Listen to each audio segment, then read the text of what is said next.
Olá pessoal, tudo bem? Bom, estamos iniciando mais um Roundtable com um tema muito hypado, apagão da AWS. Apesar de eu não gostar desse termo, né? Eu acho que não foi um apagão, mas enfim, é assim que está sendo tratado e vamos tratar dele hoje aqui. Bom, antes de iniciar, quero pedir novamente, se esse conteúdo é relevante, isso aqui faz sentido para você, mas só se fizer sentido para você, curta, compartilha, comenta aí, fala suas impressões, quais foram os desafios que vocês passaram aí nessa madrugada de segunda-feira, um pedacinho da tarde. E junto comigo tá Lucas Borges, nosso Tech Ops Lead, para falar um pouquinho aí de aspectos técnicos. Lucas, foi tranquilo? Você acordou bem? A segunda-feira começou bem, tranquila, né? Bom dia, pessoal. Estamos aqui, né, hoje para mais um Roundtable, falar um pouco sobre a instabilidade que a gente teve em uma das regiões da AWS, a mais utilizada, né, em Northern Virginia. É um tema que tem assombrado a internet, né? Todo mundo fica muito preocupado com o termo, o que mostra a grande relevância que a AWS tem no mercado de cloud, no mercado de TI. Como o Yudo bem disse, né? É um tema que está muito hypado e a gente precisa comentar sobre, tendo em vista os especialistas que somos no termo, né? Bom, eu dormi bem, mas não acordei tão bem. Digamos acordamos cheio de problemas para resolver, apesar de não ter muito o que se fazer, mas como temos nossos compromissos com os clientes, precisamos prestar todo suporte e apoio necessário para que eles entendam que, apesar de tudo que está acontecendo, de tudo que estava acontecendo à época, ter causado impactos significativos, foram problemas extremamente isolados, né, e raríssimos de acontecer, e isso com certeza não deve acontecer por um período bem longo de tempo. Aí assim, eu trabalho com a AWS aí no ecossistema de parceiros há 11 anos. E nesses 11 anos não me lembro de nenhum evento semelhante. E vamos fazer uma análise aqui. Foi um evento grave, vamos assim, para o contexto da AWS, que normalmente não tem nenhum tipo de indisponibilidade. Muito raramente tem uma coisa ou outra de forma muito momentânea. E mesmo assim, não foi um apagão. Foi uma parada parcial, relevante. A maior parte dos clientes que a gente tem não teve nenhum tipo de problema. Foi alguns ambientes com algumas características específicas que tiveram maiores impactos. Tranquilamente, 90% dos clientes que a gente atende não teve nenhum impacto. A operação continuou da mesma forma. Os clientes que tiveram impacto, mesmo assim, foi um impacto que não durou 12 horas. No início da tarde, já basicamente quase todo mundo já tinha os seus ambientes normalizados, um serviço ou outro, que foi voltando um pouco mais ao longo do dia. Mas assim, no final do dia, todos os clientes estavam online de novo, sem nenhum problema. Obviamente, qualquer tipo de inconsistência, indisponibilidade, gera problema. Mas uma conta que a gente tem que fazer um erro de algumas horas de uma manhã e um pedacinho da tarde. Quanto que vale a pena investir para evitá-lo? Em 10 anos, 11 anos, ou mais, né? Eu estou falando da minha própria experiência e eu conversei com diversas pessoas e todo mundo tem a mesma impressão, né? Mas isso não significa que não tenhamos que tomar atitudes. A maioria dos nossos clientes não tiveram problema porque o ambiente estava bem estruturado, multi-região, teve formas de lidar com isso se houve impacto no ambiente dele, né? Mas, Lucas, a primeira coisa que eu queria entender é o que aconteceu, que eu acho que muita gente ainda não sabe direito. A gente também não tem muitas informações ainda sobre o que aconteceu, mas é importante a gente tentar partir desse ponto. O que acontece? A gente, o que a gente consegue dizer é o que a AWS nos passou.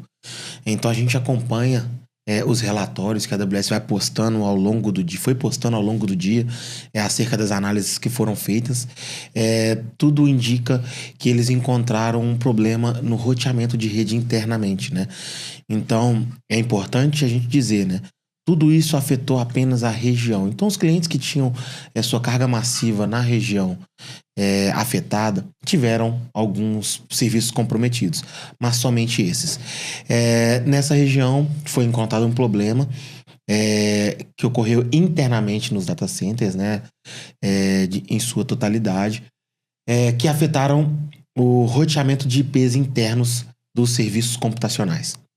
Foi isso que a AWS publicou e ela localizou a causa raiz e foi fazendo o ajuste que precisava ser feito para restabelecimento dos serviços. O que a gente informa para os nossos clientes? Né? O que a gente tentou fazer? Valia a pena a gente criar um plano de ação para os clientes que não tinham uma estrutura em multi-região? Sim, criar o plano valia a pena, porque a gente não sabia quanto tempo isso ia demorar para restaurar. Então, assim, o que a gente precisava fazer para restabelecer o serviço? Pegar os backups que estavam em outra região e recriar essa infraestrutura, retornando a operação dos clientes. Agora, vale a pena todo esse esforço? Para alguns não valia, porque algumas arquiteturas e alguns serviços poderiam ficar fora por algum determinado período de tempo e não causar impactos significativamente grandes o suficiente para que valesse a pena todo esse esforço. Então, alguns clientes optaram por esperar e tudo deu certo, né? A AWS restabeleceu o serviço e a gente começou a operar novamente. Alguns serviços, é importante frisar aqui, alguns serviços voltaram logo no início da manhã, tá, pessoal? Então, algumas EC2, a AWS foi limitando a capacidade de entrega de alguns serviços computacionais. Então, por mais que no início tudo foi afetado, quando isso foi identificado e ela foi restabelecendo, ela foi liberando cargas, meio que se criou uma fila, né, de espera. Então ela foi limitando recursos computacionais e foi liberando e disponibilizando esses recursos ao longo do dia, né? Então alguns clientes conseguiram subir umas máquinas, outros clientes não conseguiram subir. É importante frisar também que isso aconteceu em sua maioria, os serviços mais afetados, né, foram cargas computacionais antigas. Então, você pega ali instâncias do tipo T3, R5, M5, são os serviços que mais foram afetados porque são cargas e serviços computacionais mais antigos. Alguns serviços mais novos, né, computacionais mais novos, nós reparamos nos nossos clientes que quase todos esses serviços continuaram funcionando normalmente, sem inoperabilidade. Então isso é um ponto muito positivo e é uma discussão que a gente traz para a mesa, né? Vamos manter nossas infraestruturas sempre o mais atualizadas possíveis. Isso boas práticas, isso melhora a sua resiliência, né? Evita possíveis falhas. A gente está falando que não vai acontecer, claro que não. Pode acontecer como ocorreu, mas quanto melhor a gente deixar nossa infraestrutura, mais segura ela vai estar. O custo, né, também, né, você manter a sua arquitetura, seu ambiente atualizado, normalmente isso representa uma boa redução de custos, sim, né? Sim. Ambientes tecnológicos que estagnam, on-premises já torna isso mais caro, né? E em AWS isso é uma verdade ainda maior. Você está constantemente entendendo quais são os serviços mais atualizados e aplicando ele no seu cenário, isso garante mais disponibilidade e menor custo. Uma coisa, né? Eu vi um vídeo vou até dar os créditos dele aqui, o João Gabriel, no LinkedIn, um vídeo que eu acho que assim, achei excelente. Ele até falando sobre essa questão, né? Faz sentido eu ter todo um plano multi-cloud agnóstico para um evento que pode acontecer uma vez a cada 10 anos por algumas horas? Isso vai triplicar o meu custo de infraestrutura e ao mesmo tempo não garante que vai funcionar, né?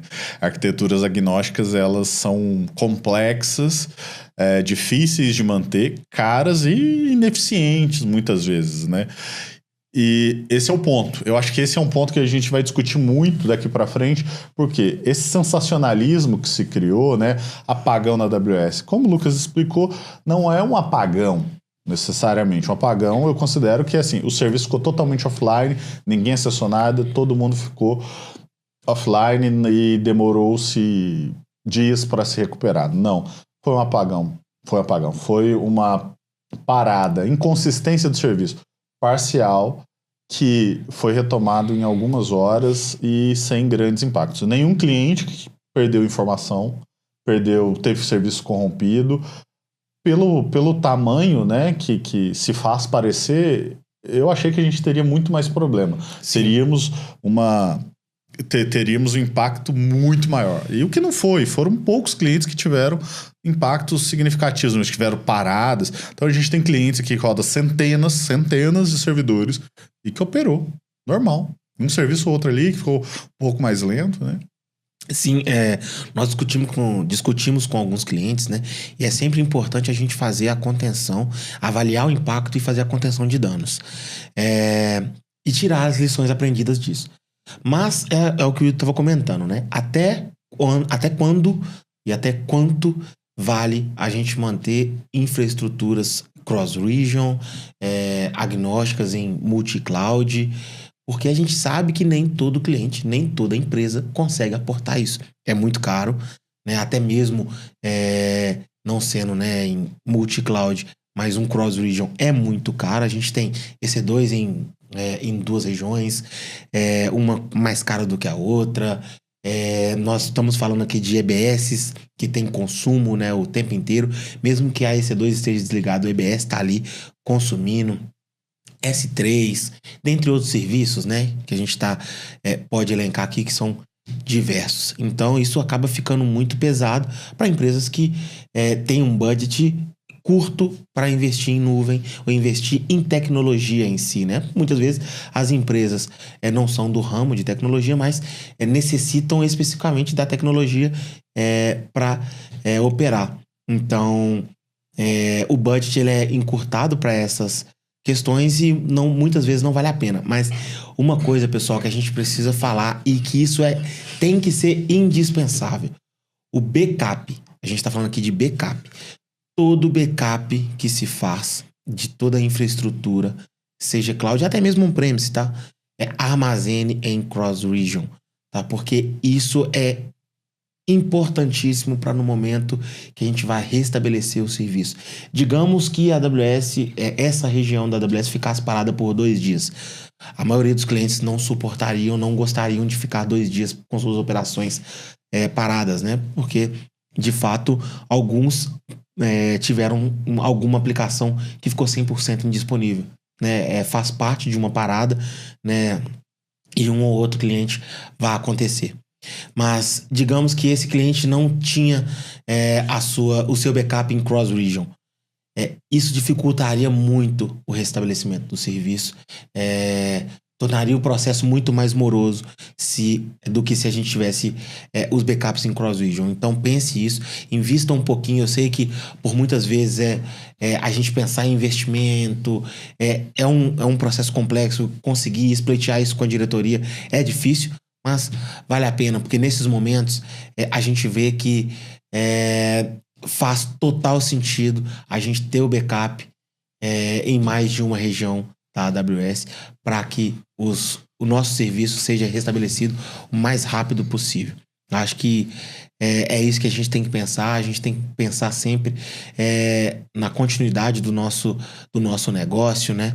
Então faz todo sentido isso para nós. O que você está trazendo aí é o custo versus o impacto, né? Uhum. Você ter uma estrutura multi-região para a maioria das empresas talvez não faça sentido. Você tem uma estrutura online o tempo todo multi-região.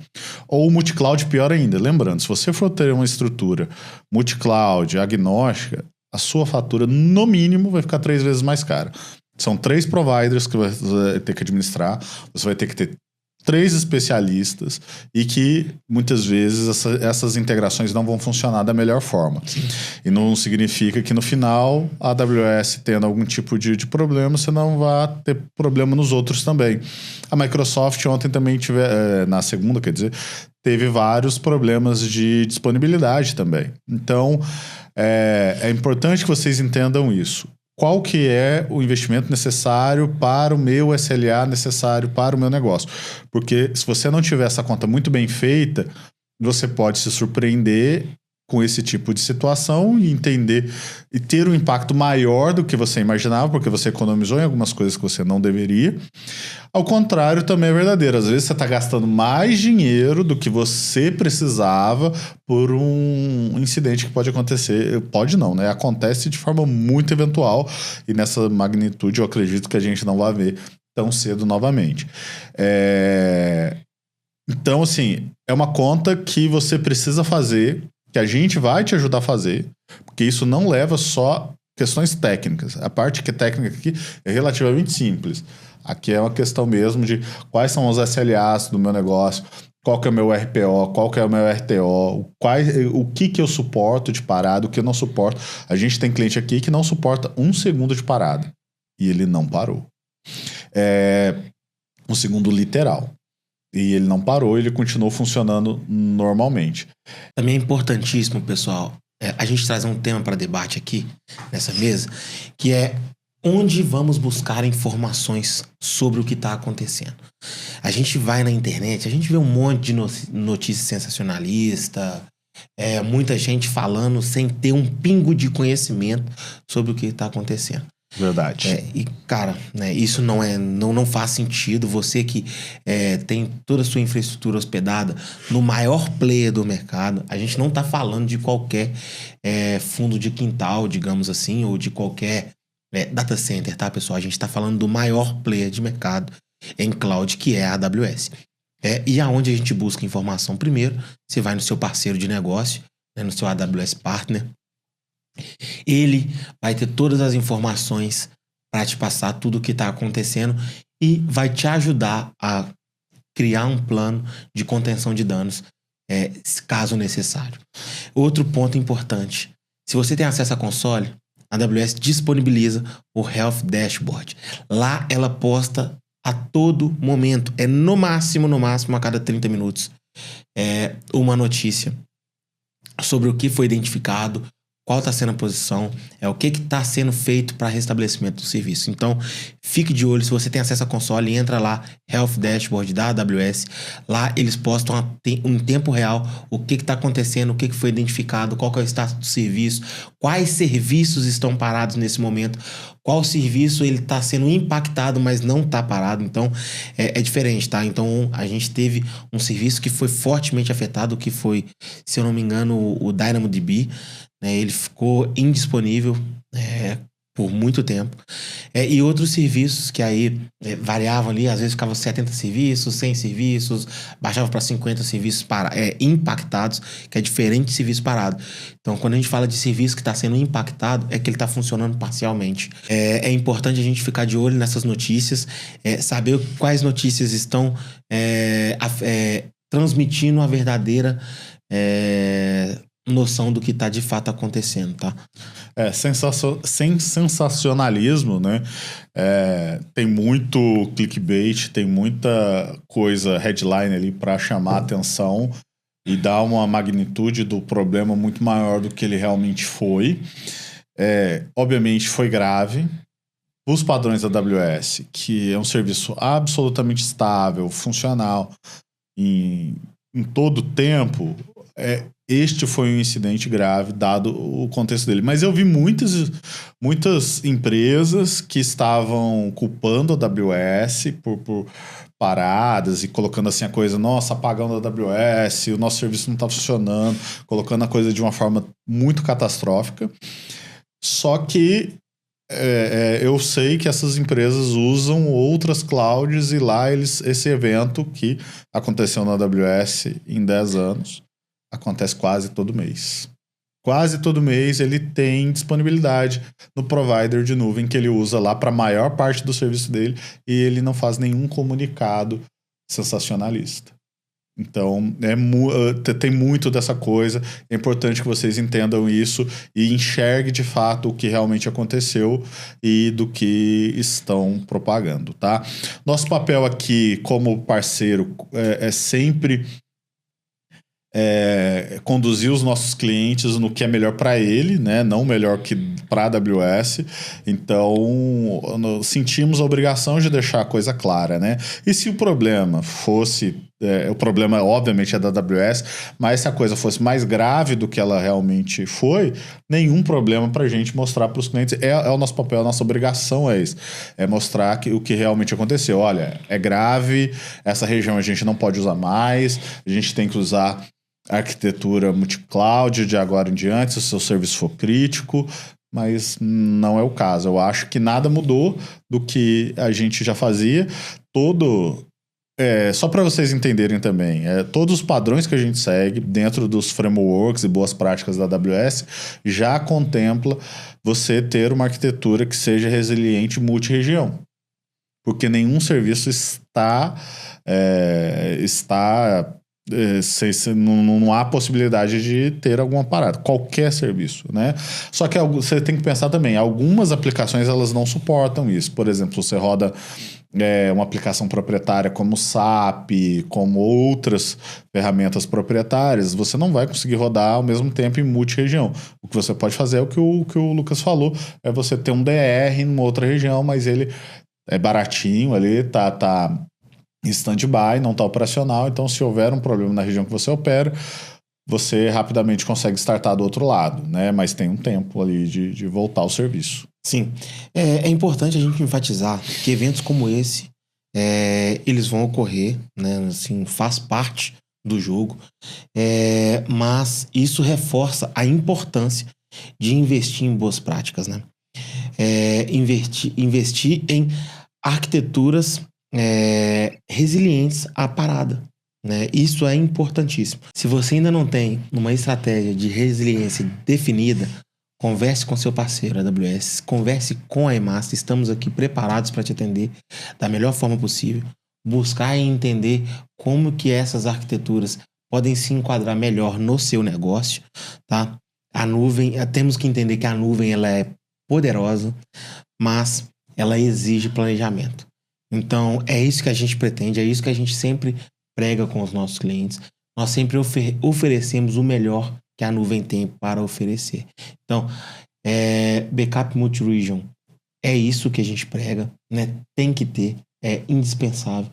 E quando não se tem, o processo se torna muito mais difícil, muito mais moroso e complexo de se restabelecer qualquer serviço no momento do caos.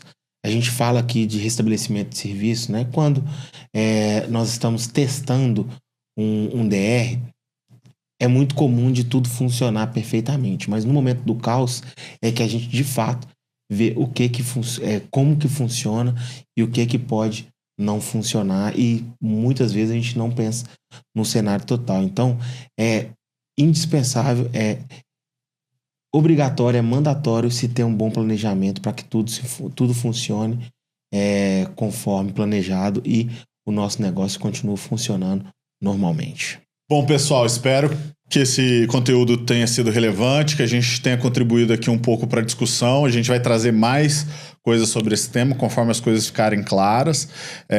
Mais uma vez, contem com a gente. O nosso propósito aqui é ajudá-los em todas as esferas da sua jornada para a nuvem, desde entender incidentes como esse até como que eu estruturo meu serviço em nuvem e como que eu dou os próximos passos pensando em IA também, tá? Então, se faz sentido, curta, compartilha, fala aqui para você, fala aqui nos comentários o que você achou dessa situação, como que você fez para contornar e quais foram os impactos que teve aí na sua empresa. Principalmente eu quero entender isso, qual que foi o impacto que teve aí na sua empresa. E aí a gente pode conversar com você um pouquinho e te falar como evitar isso das próximas vezes, tá? Abraço, pessoal. Obrigado. Obrigado por nos ouvir até aqui nesse Roundtable e até a próxima. Um abraço.